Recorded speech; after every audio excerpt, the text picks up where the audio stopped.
Welcome to the College Essay Guy podcast. My name is Ethan Sawyer. I'm your host, doing my best to bring more ease, joy, and purpose into the college application process. How?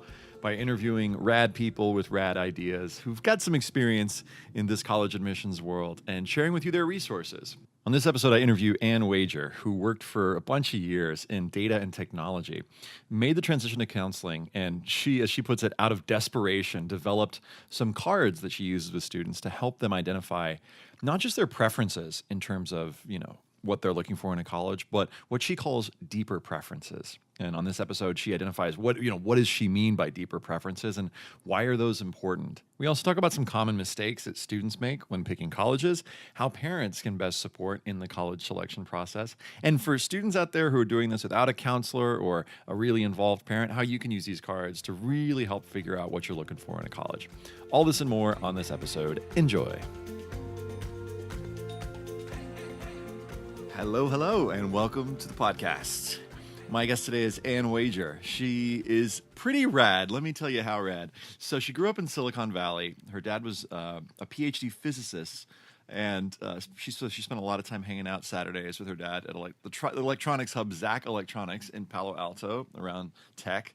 She graduated from Stanford with 2 degrees in anthropology, which I'm curious to hear more about.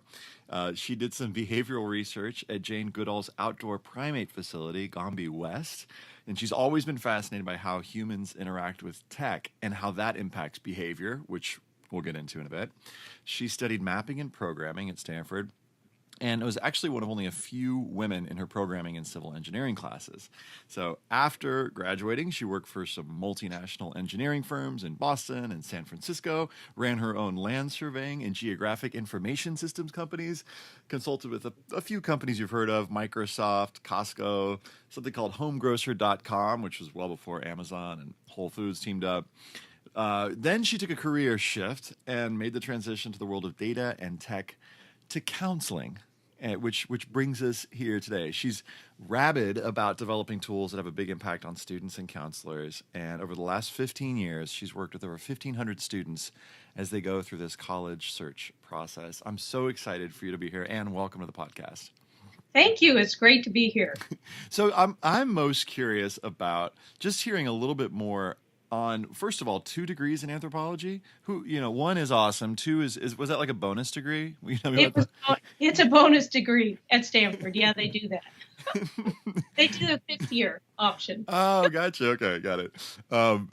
And talk to me about behavioral research at Jane Goodall's facility. What was going on at Gombe West? Well, it was a pretty exciting facility. It's gone now, but at the time it was behind the linear accelerator up in the hills behind Stanford. Okay.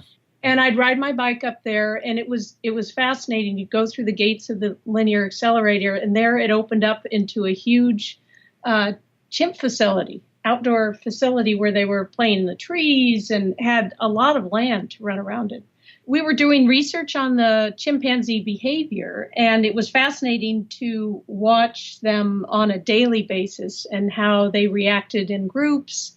And you saw a lot of similarities to human behavior, by the way. It was fascinating. That's amazing. So the challenge question is going to be at the very end of this whole deal, and I'm kind of joking, is going to be, okay, well, now how did that help you develop the Korsava card? So before we get to the thing that we're going to talk about, which is a resource, just side note to the listeners, this is, I'm especially excited because Ann is kind of like revered, counselors are so grateful to Ann for the thing that we're going to talk about today, that it's just, I feel like everybody's like I was recently at a conference, and one of my co-presenters was talking about the thing we're going to talk about today, and they're like, hey, and she's here right now, and it was like it was like a standing ovation. It was like, thank you, But I'm curious, before we even get to the cards, what need did this come out of? What need did you see in the sort of counseling community, whether it was from counselors or from students and parents that sort of set you up to go, hey, this is something that that the world needs? Well, I think it was probably my first NACAC conference when I was starting out, and I was really actually pretty shocked at how important the rankings were to everybody. Yeah. And also what that seemed all of the counselors were lamenting it and complaining about it, but I couldn't understand why the counselors weren't being asked what they thought and really what they could do to make a difference in this whole process. Mm-hmm. And I think for me personally, I was a volunteer through the College Success Foundation when I started out. I was really, I don't have the benefit of the background that most counselors do from an educational standpoint. So I was a little bit terrified. I just, how do I make a difference with these kids quickly? And I saw the value of counseling firsthand through that program and realized I needed something. I was really desperate to have a tool that would help me get to their deeper preferences quickly. Mm-hmm. And so it was sort of a two-sided issue. How do I help myself really make a difference for all these kids? And then also, how do I help counselors everywhere make a change to something that really seemed to be getting nowhere and getting worse year after year? Yeah. And I love, you said deeper preferences. I love that phrase. And, one of the things, and what we're talking about, when students are faced with this giant, I call it the big shopping trip. It's like the biggest shopping trip of your life, right? Where you're trying to sort through which of these colleges makes sense for me and what do I even want? And, it can be absolutely overwhelming. What are some of the, and you mentioned rankings too. I'm just curious, what are some of the other missteps or mistakes that you think, students make or parents make as they're kind of going through this process of trying to sort through preferences and pick a college? Well, I think one of the biggest things I see over and over again is, and I asked this during a beta test we were doing in a classroom setting with the cards, how do you all pick a college? And over again, you hear sort of the same list of criteria: size, the location. But I'm pretty rabid about going to a lot of sessions and listening to a lot of webinars on what really makes a difference and how kids are going to be successful and thrive and graduate at college. And it really doesn't have a lot to do with those criteria that kids are focusing on, because that's all they have. I mean, how could I get at their deeper preferences? Like, is there a collaborative environment on this campus? Or are you going to thrive under pressure, or do you need to be more in that collaborative type setting? Or do you want a place with a strong sense of community? Or do you want and over again you see them come up with answers like, I want a big school with a lot of school spirit, but I need small classes. And so it really was a way for me to quickly, really, by the time they sort the cards in 5 or 10 minutes, really understand and have them think about things they had never even considered. Great. So let's pull the veil back and let's let them know what we're even talking about with these mysterious cards. The person who has no idea might be going, "Are these tarot cards? Are they?" Yeah, that's exactly what they sound like, and I get that comment a lot. By the way. That's okay. That's interesting. So tell us, tell folks who maybe have never heard of the Corsava cards, what are they and how do they work? Sure. Well, they are actually 2 decks of cards, just like playing cards, that's students use and to sort into 4 different categories. So things that they must have, things that would be nice, things they don't really care about, and things they absolutely don't want in a college. Mm-hmm. And so they take those cards and they sort them into the 4 piles. And you can either, it's fascinating. Some kids make decisions quickly. And if parents are nearby, some of them will glance at their parents every time they put a card down. Wow. You see a lot of variety in how kids do it. Yeah. But then you have the 4 piles of cards, and you've had a conversation either during the sort or after the sort to discuss some of these criteria, everything from majors, and we've made sure to include, more current majors like analytics and statistics and things that are really going to resonate with today's students. But it really is a way to open the conversation quickly. I hear over and over again, it's a great icebreaker with kids that walk in terrified and have no idea, or they just aren't too excited about the process. I think the key is they always feel excited that someone's asking them about what's important to them. They're not just being told what they need. Yeah. Or what the school has. And I love, one of the things that I love about the cards, and I've used the cards with my students and talked to them about it, is just how fast it works. And I'm curious, when you work with students or when you see them, what is the range of like how much time they'll spend, it's like, let's say doing an initial sort?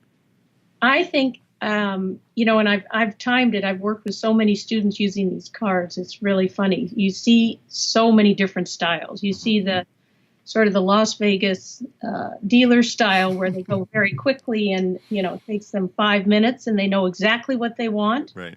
They might have a few questions. I've had kids that will ponder a little more, but I would say the maximum time it takes, and it really depends on the counselor if they want to talk about each card. So it's really, really up to the counselor, but I would say 10 minutes at the most. Wow. So the students they sort these into piles, their must have, would be nice, don't care, no way. And I'm curious because I don't know this, like, were there always 4 piles or were there ever 3 or were there ever, 2 or 7? That is a great question. And because when I initially made these cards, which, it was out of desperation, as I said, I had them laminated and just used the set myself. And I had enough counselors start to ask for them. It was sort of a homegrown thing. I got them printed as playing cards, but there were only 3 categories. There was the really want, the don't care, and the no way. And over again, I saw the same thing, as did most counselors. Students always wanted that 4th category. And I have a lot of clients in the tech industry who do a lot of statistical type analysis. And I've asked them over the years, and they all say we need 4 categories. Interesting. So it's fascinating, and it works much better. there are 4 categories now, and it just makes it makes my job easier because they don't really have to commit, but they can think about things that would be nice to have. Yeah, and I'm so fascinated by this notion of deeper preferences, and I want to pick up on a thread of something that you said a couple minutes ago, where you said that. And if I'm rephrasing, feel free to rewrite this, but the way that you seem like you said it was that the things that they think they want or the things that they're looking for aren't actually what they're looking for. Did I get Exactly? Yeah, say more about that. Well, I think what happens is they over and over again are asked, do you want a big school? Do you want to be in a rural area? Or do you want an urban environment? But really, there are so many other criteria that we've come up with over the years that impact their success at college. Things like, is there a creative culture on campus? Do you need that? Or do you need structure? Or do you need an unstructured academic sort of environment? Or actually, from all standpoints, do you need more structure? And it was interesting the other day when I did this beta test in the classroom setting. One young woman asked me after, she was so excited. She said, I didn't know what co-op programs and internships were, but now I know I really want those. I didn't even know they existed. Yeah. So it's a way to very quickly make that happen and see that, they look inside themselves and see what's important to them. Because so much now is marketed to them. People are constantly barraging them with information, but not really asking them what's important to their success. Yeah, and what I'm hearing too, in what you're saying, a joke that I'll sometimes make with my students is that when I'll send them to do college research, they'll maybe spend 20 minutes, 15 minutes, and I'm like, Sure. And they've got these really super nice headphones sometimes that they're wearing. I'm like, how long did you spend researching your headphones, Exactly. And sometimes it's longer to, they'll spend more time on the headphones than doing this. But the other benefit that I'm hearing of this too is that actually spending more time doing this is maybe going to help set them up for, I don't know, happiness in college. Is that too much to say? Well, yeah, no, I've been to many sessions on what really makes kids successful, and more on the college side, listening to what they say. They certainly study this. It's important to them to have students that will thrive and graduate. And so if you can see that, if a student takes their must-have and would-be-nice piles, and they've got that sort of imprinted on their brain, now I know what I want, their research goes to an entirely new level. So when you send them off to say, okay, these are the colleges that sort of meet these criteria, why don't you go answer, 5 or, questions about 5 or 10 of these cards that are really important to you, and see if that college is going to fit your needs. And so they feel empowered to really do the research in a more meaningful way. I'd love to get some more insight into how different counselors use these. And you mentioned it a little bit, some prefer to talk about each card. Can you just take me inside, whether it's your session or just a session you've seen, with a counselor using that's been different from something you do, so I can get some sense of give us a peek inside. Sure. Well, I would say that some counselors, and I get a lot of feedback, so it's interesting from both schools and from independent counselors and community-based organizations that are using them, and they all have a different method. I would say that when you sit and do this sort with a student, it opens the conversation quickly. So if you're using the card sort of one-on-one, it can be a great way to open the conversation. And now that we have also the online version, you can do it more in a group setting. So for a lot of counselors, they want to have a workshop, let's say at a library, or they're in their school setting.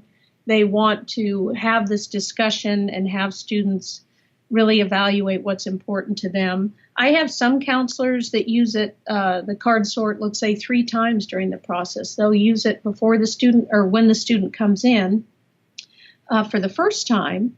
And then they'll use it after they've maybe visited or done their research on some schools and see what the changes are. And then the most interesting can be when they're making their final decision.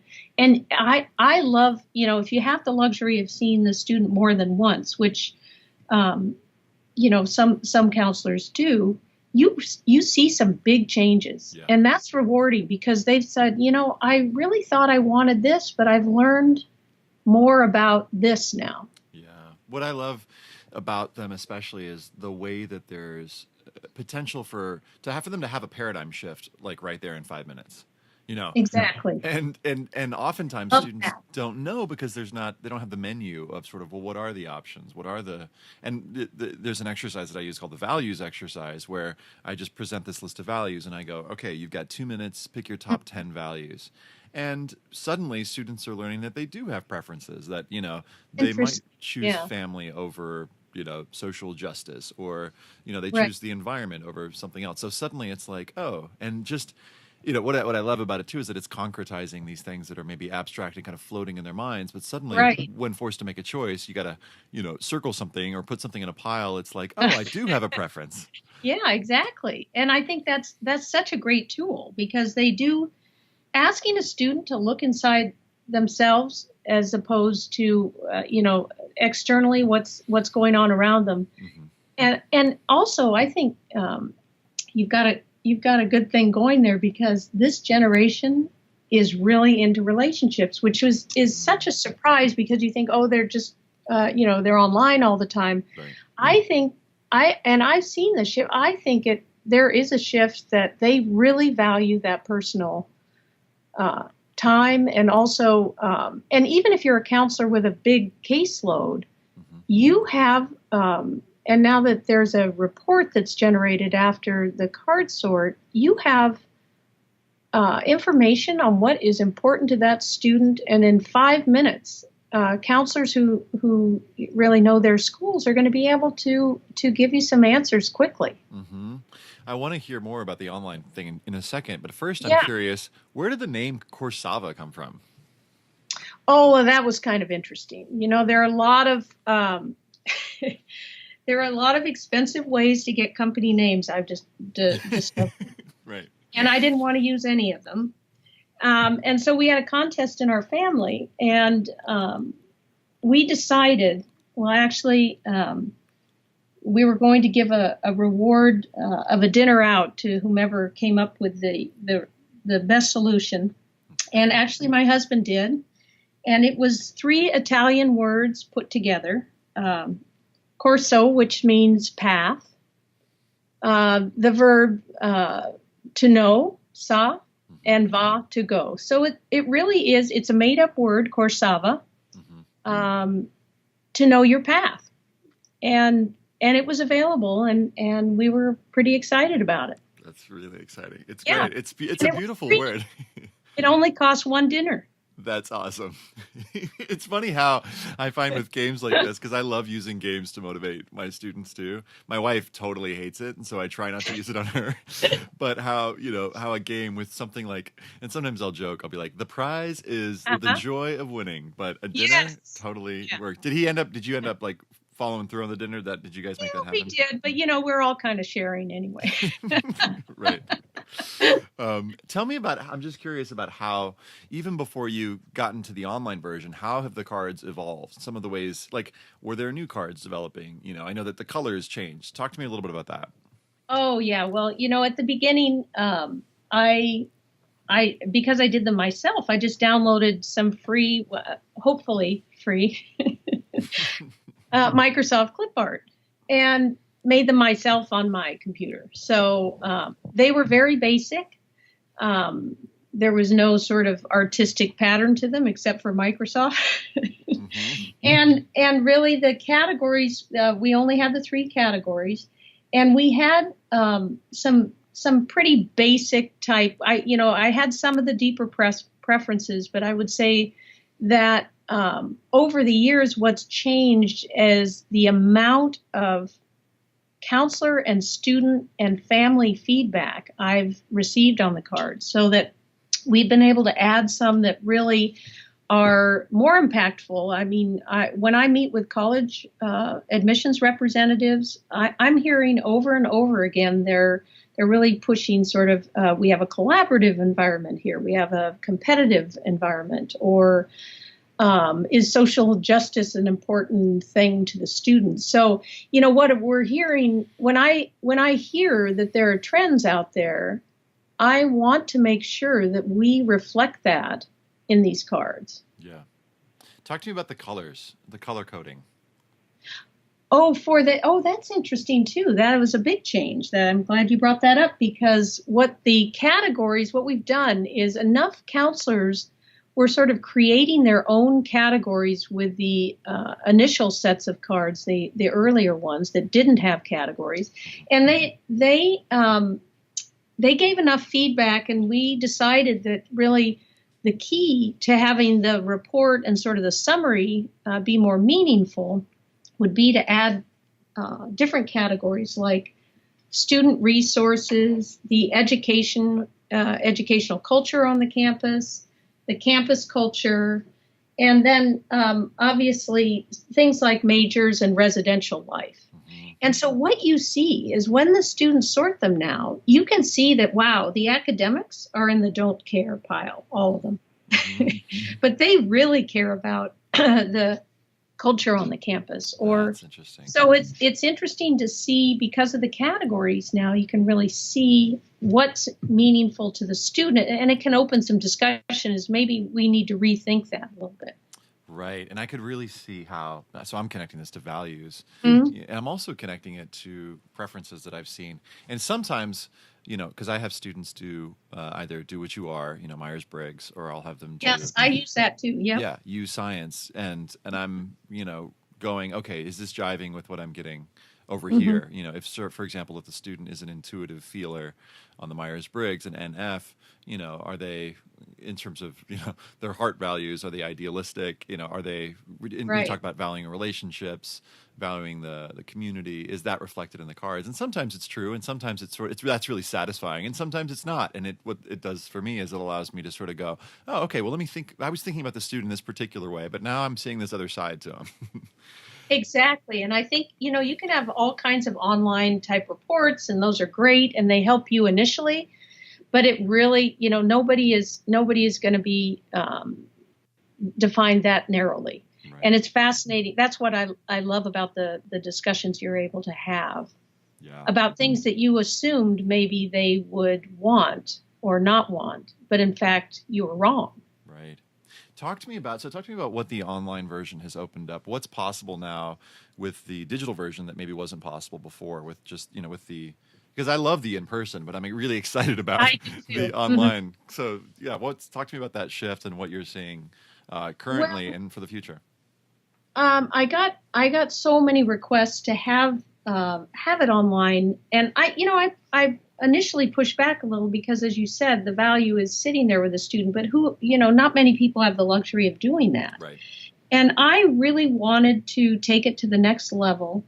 And so people who are working, or counselors who are working with students remotely, which more and more are, Right. CBOs that work remotely, that's a huge group of community-based organizations around the country, work with kids in rural settings, urban settings. And I wanted everybody to be able to access the cards. I mean, I've seen over the years, some counselors have been holding the cards up on Skype one by one. And I thought, this is just, we need to transition so that we can help everyone, and Right. including international students who really are looking at things from a totally different perspective, and it can be a helpful way to have that conversation with them. So we went ahead, and I've got a team of developers, and my developer laughs because he said, this is the only time I have worked with someone who's told me what to do rather than me telling them what to do. So we have had counselors around the country helping build and critique and give feedback on all of these applications over the last year, because it's counselor driven. And I feel very strongly it needs to be a counselor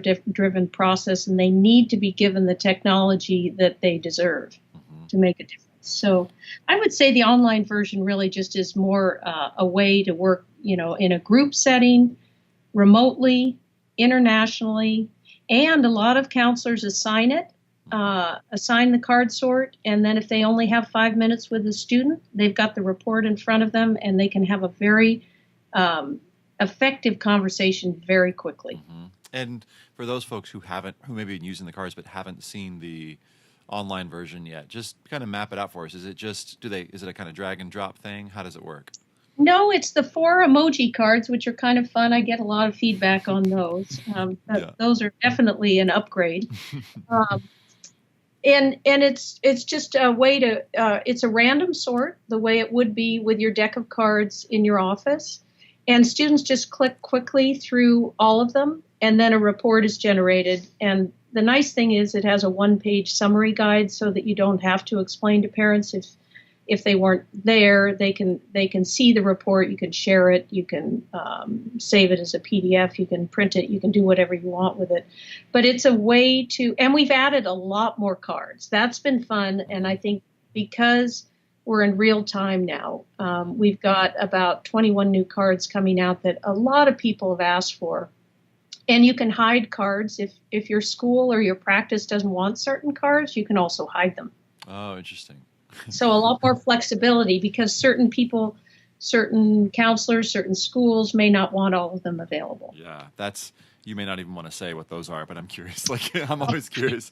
Well, I do have to tell a funny story about a new card that was very controversial that we were going to, I don't know if you know the number one search criteria for students when they're looking online for a college is party school. Wow. And yeah, big surprise.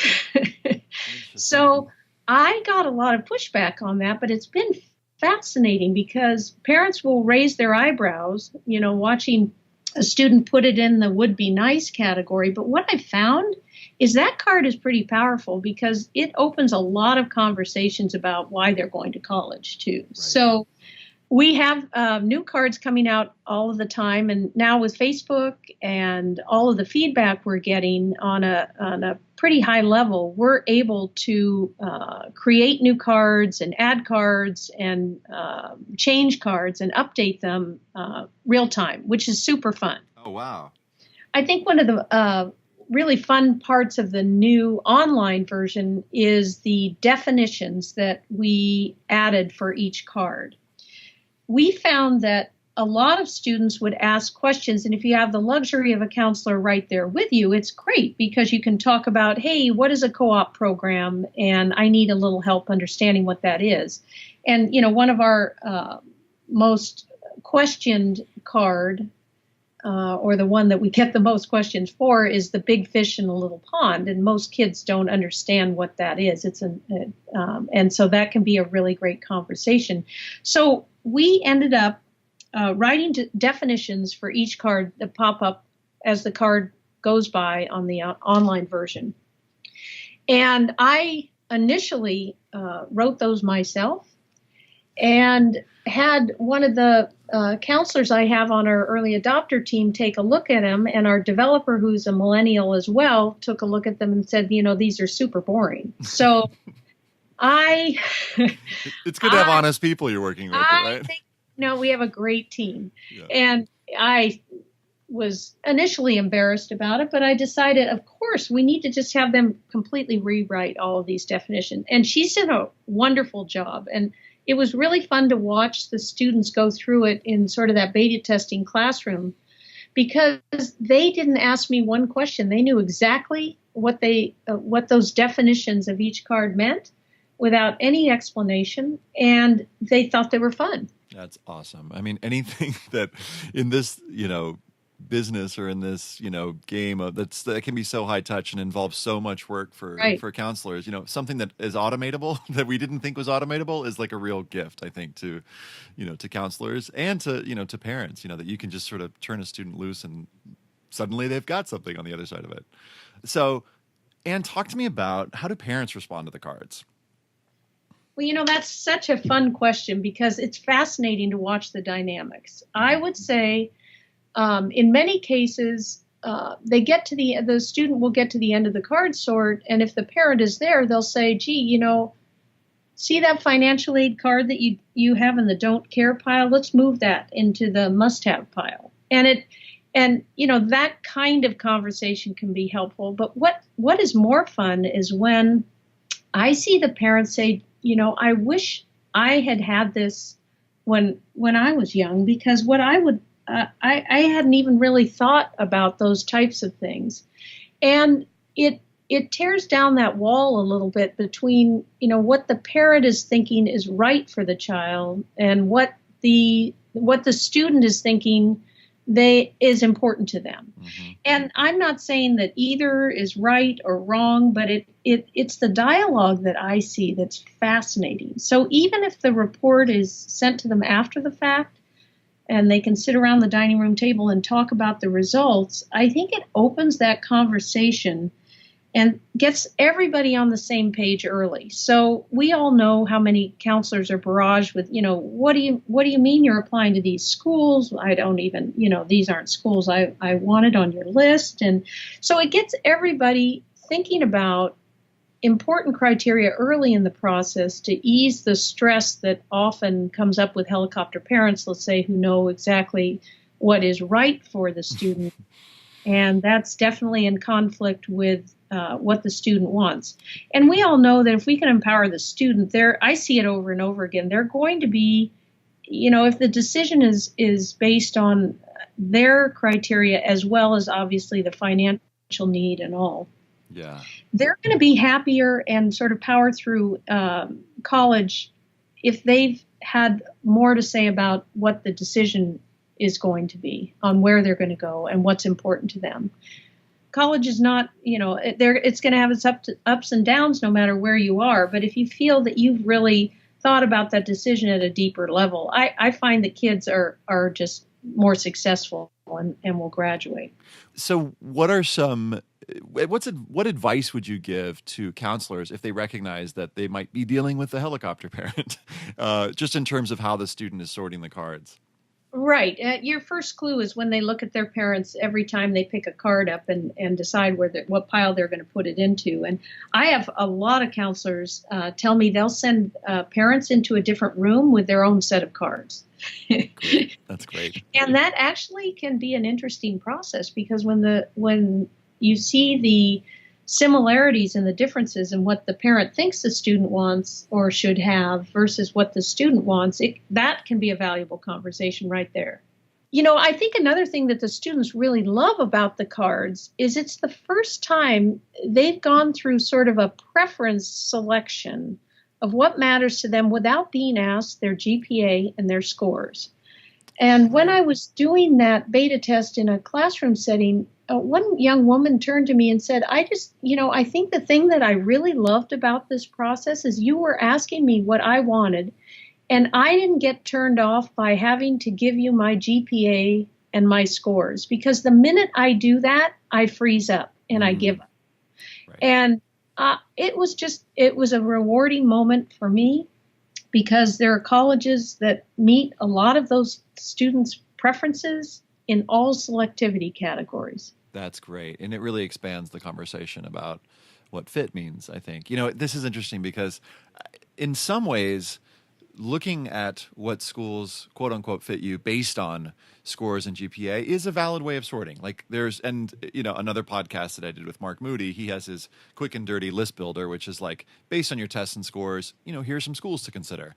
And absolutely. It's unavoidable. Right. And that can be useful. But, using something like that, which takes you 5 minutes to scan it, with this, which takes you maybe, 10 minutes to work through, and then, spend an hour or two on College Express or, sorting and starting to see what the overlap, I could see being a really powerful 1-2 punch that in a day you've had a pretty in-depth, experience of here's what I want. And, here's some places that might work for that. Exactly. Because you're coming at it from a different direction. You're not immediately being turned off and told what you can't have. You're being told what's important to you, and now I'm going to find the places where that's going to fit.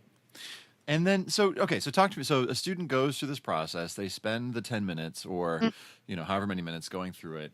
Hopefully they've got a counselor who's, has an encyclopedic knowledge, who can be like, ooh, check out this school and that school. But what about for those students out there listening who don't have that counselor, who are just doing this on their own? Where do they go to research colleges? Well, I think a great place to go is to ask your peers in your high school setting. That can be very helpful. Students who've gone to different colleges and can look at your preferences and maybe give you some tips. Mm-hmm. I think it's really important to sort of stay away from those sites that are going to just give you a bunch of iPads data that might not be as meaningful to what's important to you. But sites like Steve Antonoff's College Express website, which I think is great because it gives a lot more of those deeper preferences sort of out front. It presents them, and those have been built by counselors as well. So I think that can be a very helpful way for them to take those criteria that are important to them and look at that website and just create a login and see what colleges would maybe surprise them. And my goal is, I think the key for a lot of students is they don't think out of the box on location either. And they may not realize that, wow, I can get a lot more money at this place that is a great fit that I've never heard of. And that's where those types of things can pop out and just be a life changer for kids. Right. I'm so glad you mentioned Stephen. So just quick note to the listener, if you haven't heard my podcast with Stephen Antonoff, consider that kind of like the part 2 of this one. So imagine, that here Anne with the Coursava cards is helping you figure out what are you looking for. And then Stephen and the resource that I connect to in that podcast, which is on, okay, now how do you find the schools? Is a great one, and I'll actually link to that in the show notes here. It's called How to Create a Great College List. And he's got a lot to say about that you guys can listen to. And one of the things that I love that you said that you reminded me is that those lists that he developed that are now living on College Express that you can check out for free are basically, it was developed in a similar way as far as I understand. In other words, it was sort of talking to counselors and saying, hey, what do you know about this school? What do you know about that school? So, and then, cross-referencing that with other counselors' opinions in order to figure out, which schools are basically, to put it bluntly, like which schools are good for what? Right. That's exactly the way kids put it to me. They're like, what schools are good for this? Exactly. So what's looking ahead? I'm curious to just give us some sense of what are what's cooking in the kitchen for you and the team. Well, I'm really excited about what's coming down the pike because I wanted to continue sort of taking it to the next level for counselors and for students everywhere. And I'm excited because once the student does the card sort, and a lot of students will be using them online, we're developing a college visit app for students so that they can give their impressions of things that are just important to them and sort of their must-have and would-be nice categories when they visit colleges and when they do their research. And that's a great tool for people like you who are working with them on their essay, Why This School? Right. Because they can really pinpoint, hey, this school has these great things that match the criteria that I really want.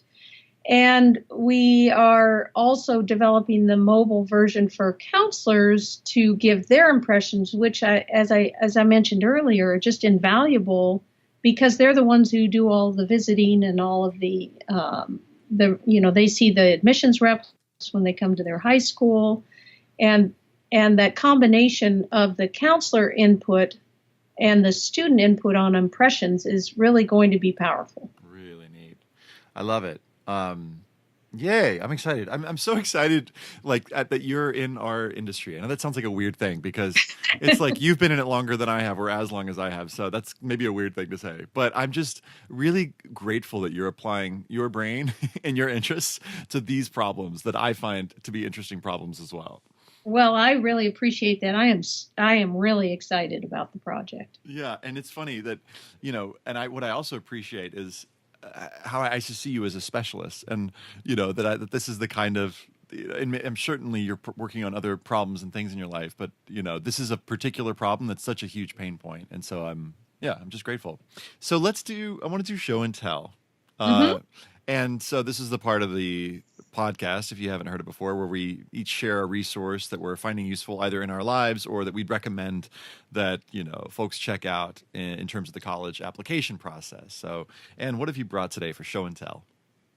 Well, I think one of the most overlooked resources out there that's not intuitively a counselor resource would be LinkedIn.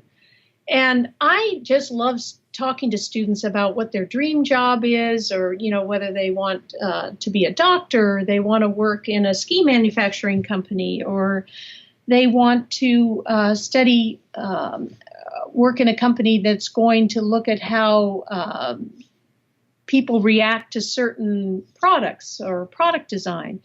And there's no better resource than LinkedIn. I mean, they know more about us than Facebook. And they know where we've done our internships and done our research and where we went to school and what we studied. And you can do a lot of reverse searches. And I've actually had some students have success even reaching out to people and ask them, how did you get there? And the other thing I have them do is look at the websites for some of the places they think are their sort of dream places, whether it's a big engineering firm or whether it's a company like Amazon. What types of people are they hiring, and what sorts of experience do they have? And then you can do that search on LinkedIn as well. And I think big surprises come up. Like, gosh, I didn't know Microsoft here in Seattle. They hire. I think they're the second largest hire of anthropologists and how they react to certain products. Doing sort of product development. There are a lot of surprises to be gleaned out there, and I don't think it's your normal approach. It's just not a normal sort of way that counselors think about, oh, this is going to be a great tool, but there's a lot of value there. Awesome. Yeah, my show and tell is just so a few months ago, I'd say I launched this Facebook group, which is the College Essay Forum for counselors, where counselors can just, kind of, I say it's where we can geek out on all things college essay related, but it's become a community where folks can share, hey, I'm dealing with this particular issue, who can help with this. And so just a couple weeks ago, I launched a college essay forum for students, where students can now ask questions as they're going through this process. And it could be pairing up with somebody to find a writing buddy, somebody who can offer you some either accountability or give you feedback on a draft. And so I love That's exciting. I'm excited to know about that. Yeah, I'm excited that that we're able to use, and who knows if students are going to be on Facebook in 6 months, or if any of them even listed as are still on Facebook. But this might be a reason to reopen a profile, and folks can just search that by just typing in college essay forum for counselors or for students. Of course, I have students trying to join the counselor one, and I'm like, sorry, it requires approval, so they don't get accepted. Which is a great way to go. I'm excited to see that and learn more about it. Yeah, and there are a few just basic questions that folks answer to get into them. But I'm excited, like you, about the potential, using technology to create community and help, answer questions. So that's mine. Great. Well, Anne, this is awesome, and I'm just like newly inspired and excited to get into this and to get into the online version. So, how do folks get the cards, or how do folks get the online version? They can go to the Corsava website to purchase the cards if that's what they prefer. If they want the hard copy cards, and when they complete their purchase, they are sent an email that gives them online access immediately. And they can have as many students as they want on the online version, either by purchasing the cards, or if they just want online access, they can complete a form that we have on our website that really helps CBOs, independent counselors, schools, anyone who is working with students can complete that form and request online access at no charge. Wow. Awesome. And we're almost at time. What would you like to leave us with? Well, I really think my goal is to make sure that somebody has finally given counselors the tools they need to make a really big impact. And I want everybody to think out of the box on this. And my hope is that we have a really big early adopter team. And I'm hoping that counselors everywhere will tell us what they want, because I don't think a lot of counselors have been asked, and I don't think there have been a lot of good solutions developed to help them with their large caseloads, the stress from parents, the time constraints, and all of the things that are out there. And I am just determined to make a change for counselors. And thank you for your work, and thank you for your time. Thank you. Thanks so much for listening. You can find all the show notes at collegeessayguide.com/blog. Just click on this episode. If you're a student and you're interested in getting some peer editing help, check out the College Essay Forum for Students on Facebook. Just type in College Essay Forum for Students. Be well.